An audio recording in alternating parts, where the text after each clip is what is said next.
I got my tissue in hand. I don't know about all of you. Wow. Hello, everyone, and what a beautiful day, right? Nothing like a project by my husband to bring out the sun. Let me start by thanking Addison for that magnificent introduction and for exemplifying the heart, excellence, and determination that has blossomed right here on the South Side for a very long time. I also want to send some love to everyone who made this day a reality.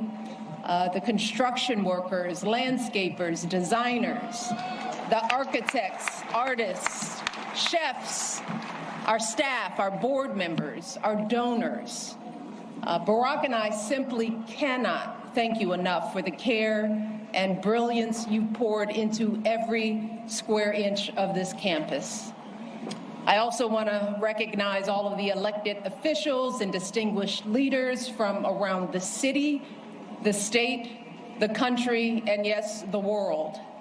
Thank you for being here to celebrate with us, especially to all of my fellow formers, to Joe and Jill, George and Laura, Bill and Hillary. Thank you from the bottom of my heart for your service to our country over so many years. And for your constant friendship and support of our family. We love you guys, truly. Oh, to our daughters, Malia and Sasha, who will always be my babies, even though we're no longer playing hide and seek on the South Lawn with Bo or hosting sleepovers in the solarium. I see a lot of some sleepover girls here. You both have grown into such brilliant and beautiful young women, making your way out there in the world. Thank you for bringing so much joy and spirit and energy to a life you had no voice in choosing, and for making us proud every step of the way. Love you, babe. Oh, so please indulge me for a moment, because I'm going to take a little time to do something that I know my husband will not do today, and that is to fully sing his praises.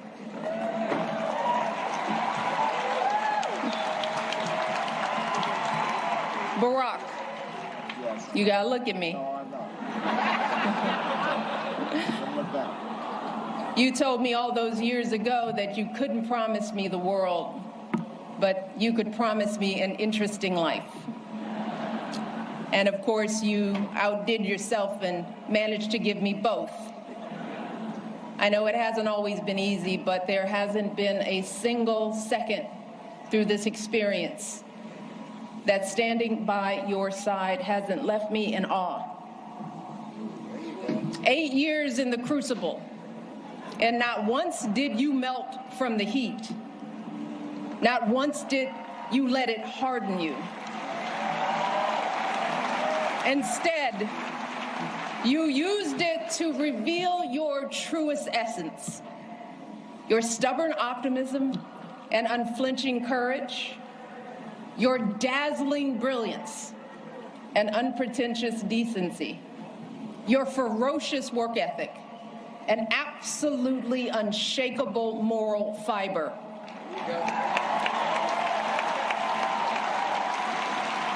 And to do it all as a first, and the higher standard that comes with all that, the claims that a U.S. senator and constitutional law expert wasn't qualified for the job, the lies about your birthright, your faith, your patriotism, the outrage when you stated the biological fact that if you'd had a son, that he too would be black.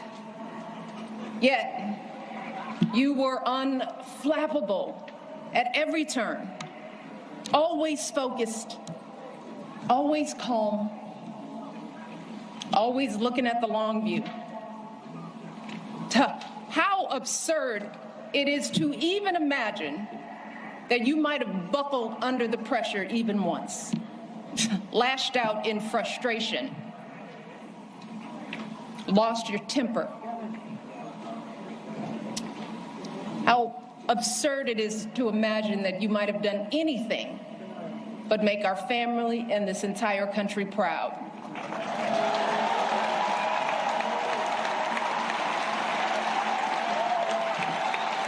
No, you were too busy.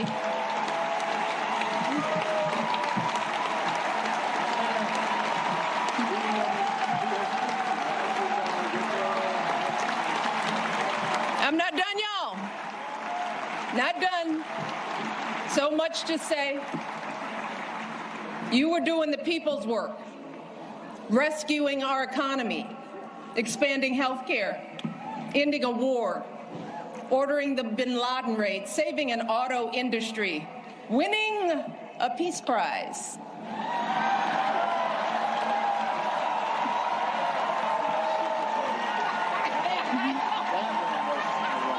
Keeping us safe from Ebola, regulating the banks, standing up for marriage equality, listening to science, and comforting an entire nation in the face of unspeakable tragedies. And you did it all with such grace and class and cool that you made the hardest job in the world look like a walk in this beautiful park. Your mother, Toot, Gramps, you are a tribute to their love. They are up there grinning and hugging today because you never forgot who you are and where you came from. Single mother, working hard to get by and get an education and show her son the world. Grandparents who didn't have much, but they had the perfect recipe to nurture your flame. You never forgot the folks in the union halls and church basements here in Chicago, where you first put your ideals to this test. You never forgot all the voters you registered and students you taught and neighbors you organized. You never fell for the temptation of a quick fix or an easy payday. You never changed from that idealistic summer associate who showed up on that rainy day when we first met without an umbrella. You always gave us the very best within you. And in doing so, you reminded the rest of us that we could too. Barack, there are no words to express how proud I am of the way you showed up and continue to show up every single day. It has been an honor to be by your side. You have made me a better person and have given us all an example that we should strive to emulate. And I hope you know, there is truly no higher calling than that. All right. To all of you joining us today, our invited guests, and everyone listening and watching from afar, the Obama Presidential Center was created as a beacon of hope, a monument to our unshakable values, the ones my husband has exemplified his entire life: equality, empathy, honesty, inclusion, fairness. And especially during these anxious and divisive times, it is so important that we remember that those values are not unique to my husband. They are the same ones that your husbands and wives, your parents and children, your friends and neighbors exhibit and pass on. Every single day, millions of people in this country wake up doing their very best to live decent and purposeful lives. Yeah, we're all tested in one way or another. And there are plenty of times we all fall short. But deep down in our hearts and souls, we all know right from wrong. We know selflessness from greed. righteousness from injustice. We understand that we all rise and fall together, that every last one of us is an invaluable contributor to the greatness of America. And I'm talking about the workers living paycheck to paycheck, hoping to give their kids a better future. The teachers using their own money to take their students on field trips. The business owners struggling to meet payroll but refusing to close their doors. All those folks sweating over stoves to provide meals for their communities. Folks shivering in the freezing cold to deliver our packages, picking up trash to keep our parks clean, volunteers dedicating their weekends to coaching t-ball or directing the church choir or mentoring a child. That's where the truth of this country lies. Not in grabbing as much as we can get for ourselves or knocking folks down to prop ourselves up, but in the overwhelming goodness, the relentless striving, the quiet dignity that is inside all of us. Our greatest hope is that this center can reflect back just a fraction of that light, that it can capture the beauty of who we all are, no matter what we look like or where we come from or how much money we earn or how we pray or vote or speak or love.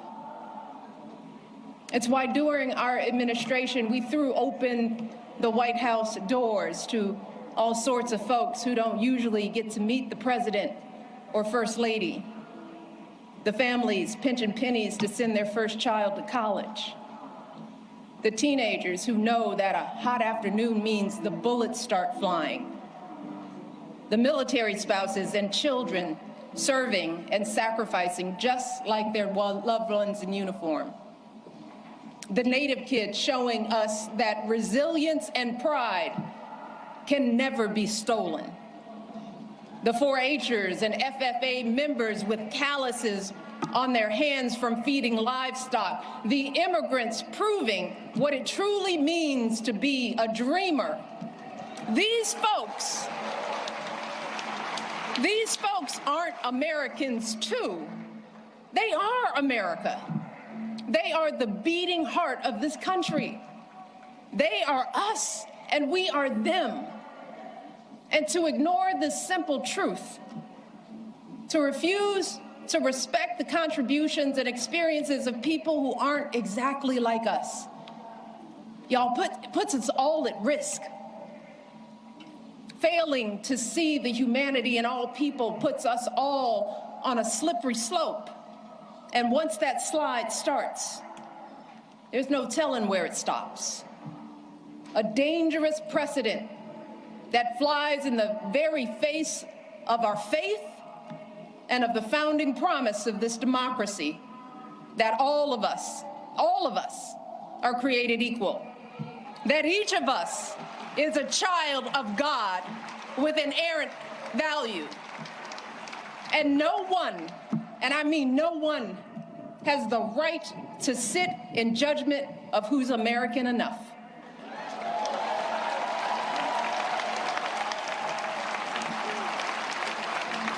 And that's why, folks, we simply don't have the luxury or time to be cynical or complacent, to wring our hands in despair, to wait for someone else to fix the problem. Y'all, hope is all we have, because hope is the essential spark that lights the fire of change. But hope is a choice. Whether or not we use our voices to speak up is a choice. Voting is a choice. Being a decent human being is a choice. Believing that we still hold the power to build a country that reflects us all is a choice. The Obama Presidential Center is a living testament to the power of choice, y'all. The historic example that millions of you gave the world about what this imperfect democracy has strived for and achieved, and an urgent call to go out there and do it again. So I hope that when you walk through this campus and bring your children here, you are reminded of the power of choice and the steady work of change. The arduous, unglamorous march up that mountain, one foot after another, day after day, generation after generation. But I also hope you fully absorb the elation of achieving something together. You know, that feeling when you clear the tree line and see a vista that takes your breath away. A feeling that can never be erased. And I know that can be hard to grasp right now, when everything feels so upside down, when fact and fiction run together, when folks seek to stifle speech, limit access to education, devalue diversity, erase the inconvenient parts of our history, when our phones constantly buzz with the latest outrage. So I hope that this place can offer a respite from all that, at least for a little while. I hope it can reignite the optimism and empathy and ambition that has always powered this country's greatest change. So we want you to come here and put away your phones and talk and laugh and cry, because you're gonna cry, and make new friends. Get your hands dirty in my garden. Push your baby on a swing in the playground. Have a romantic picnic on the great lawn. Because that's the work of democracy too. Being neighborly, taking care of public spaces, having some fun, enjoying each other, shaking out of the isolation and division that have crept too deeply into our lives. And to my fellow Southsiders, I want you all to make this campus a part of your lives. Be inspired by the world-class art. Check out the books from our beautiful public library and bring them back on time. Drop some beats in the recording studio, hit some corner threes at home court, hold birthday parties, jumpstart clothing drives, host citywide cleanup days here. Use this campus to show off this place we call home. This joyful place where Marion and Fraser Robinson taught their two kids to dream big. This hopeful place where an unknown guy with an unknown name took flight.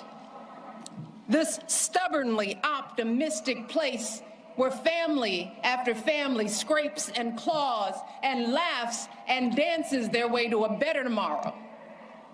That's what this has always been about. Barack and I have always said that this center is grounded in our stories, but it has never been about us. It's never been for us. And it's going to be here long after we're gone. So what it becomes and how it's preserved, that work has to be done by all of us, just like our democracy. And thankfully, you have shown the world what we are capable of. You've proven that a lasting legacy isn't an award or a name on a building or a number of zeros in a bank account, but the difference we make in one another's lives. It's about seeing each other and showing up for each other and carrying each other when we're weary or faltering or losing faith. That's how you build something that endures. And that's what you all have done at every twist and turn of this extraordinary journey. You have protected and proclaimed the hope that beats within the heart of this campus. You've rekindled and renewed this untamable, unpredictable, and unbreakable democracy. And I know that you all are going to astonish us even more in the months and years ahead, because you all have proven beyond a shadow of a doubt that when we truly see each other, when we strive to bring out the best in ourselves and one another, oh, there is no limit to how high we can go. Thank you all. I love you all. God bless you, and God bless this country we love.